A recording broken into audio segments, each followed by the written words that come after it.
You know what? Quality of your attention determines the quality of your life. There are so many automobile, FMCG, pharma, infrastructure companies, they are struggling to become a billion-dollar company. However, in contrast, if you see Facebook, TikTok, YouTube, Snapchat, these kind of businesses become billion-dollar businesses in just few years. Today, let's hang out a bit discussing how does it happen. In initial stage of economy, human civilization came up with agricultural economy, which means the basic values of the economy is derived from agricultural goods and products.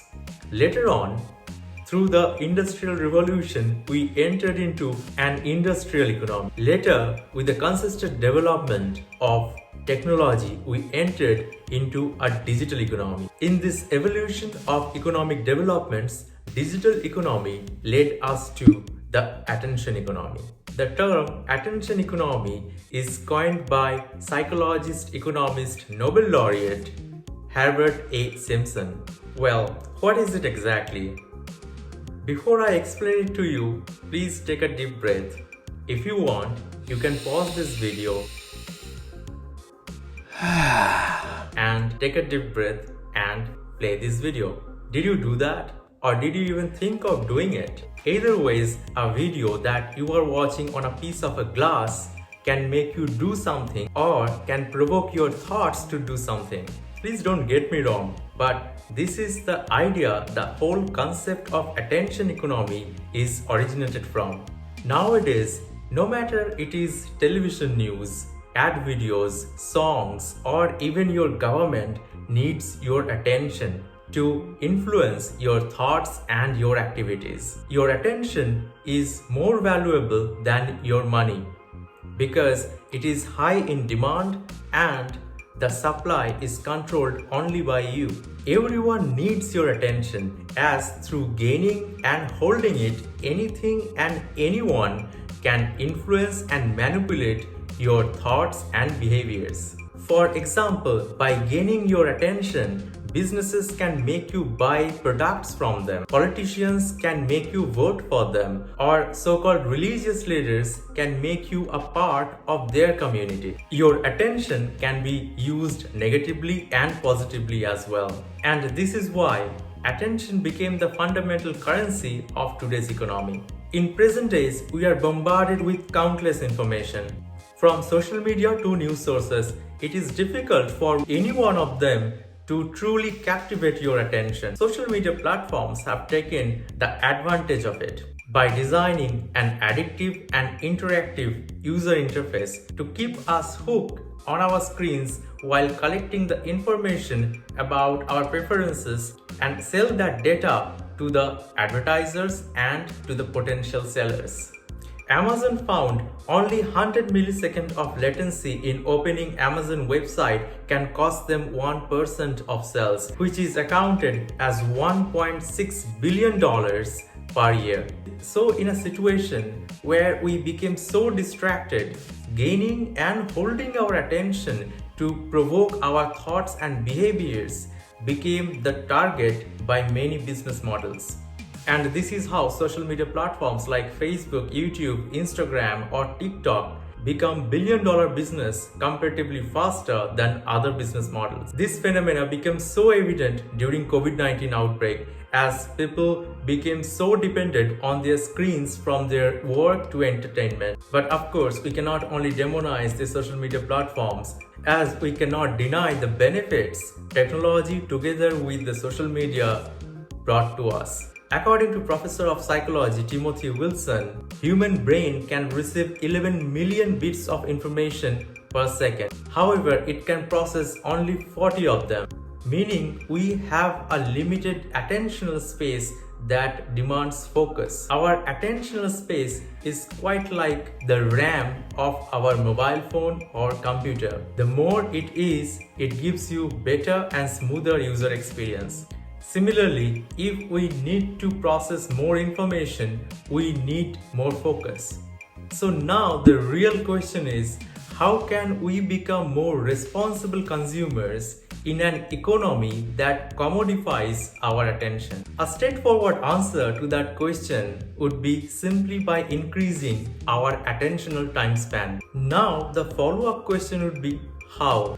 How to increase the time span of our attention? The first one, recommended by a research, says that you need to understand how much sleep your body needs. Deduction of 1 sleep hour that your body needs can decrease 2 hours of productivity. The second recommendation is practice low stimulation. Research shows that much of our distraction is caused by overstimulation of our brain. It needs new information and experience every now and then. Think, when we are checking our phones for new notifications or scrolling our social media platforms, our brain is just looking for new information. It is based on an idea that there would always be much more entertaining and brighter things next. And this mechanism is called as novelty bias. Our brain is quite like our body. Our body reflects the kind of food we consume. Similarly, our thoughts and behaviors reflect the kind of content our brain consumes. Nowadays, our brain gets the stimulations from the memes, reels, or short videos. They require the short time span of attention while you are scrolling down your social media platforms, so that our brain keeps on getting the stimulations one after another as the brain gets the dose of dopamine. Have you ever noticed that sometimes when you are trying to do some important work and then suddenly you picked up the phone and then ended up with your phone scrolling since last half an hour? It happens because our brains have become so habituated with this constant flow of stimulations through information, where it gets its dose of dopamine from. So now we know why sometimes we become distracted from our important works. And since we know the problem is originating from our overstimulated brains, we can solve it. Bore yourself. Boredom is good for us and our brain. Set a standard for your media consumption. Before opening a link, hold yourself for a second and think, do you really need that information or entertainment? The author of a book called Hyperfocus, Chris Bailey, says, when we don't set a standard for our media consumptions and consumes whatever comes on our screen, we live in an autopilot mode. So how to turn this autopilot mode to manual mode? There are a few ways. Try working out without listening to anything. No songs, no podcast. Stop watching YouTube for a day. Feed your brain with less stimulations. After doing this exercise for a few days, check yourself if you are less distracted and much more focused on your work. The third suggestion starts with an understanding. Doing nothing is not wasting time. Did it ever happen to you that you are trying so hard to recall something, but it didn't come to your mind? But all of a sudden, when you were not even thinking about that particular thing, it suddenly comes to your mind. This phenomena is called as eureka insight, while our brain is in scatter focus mode.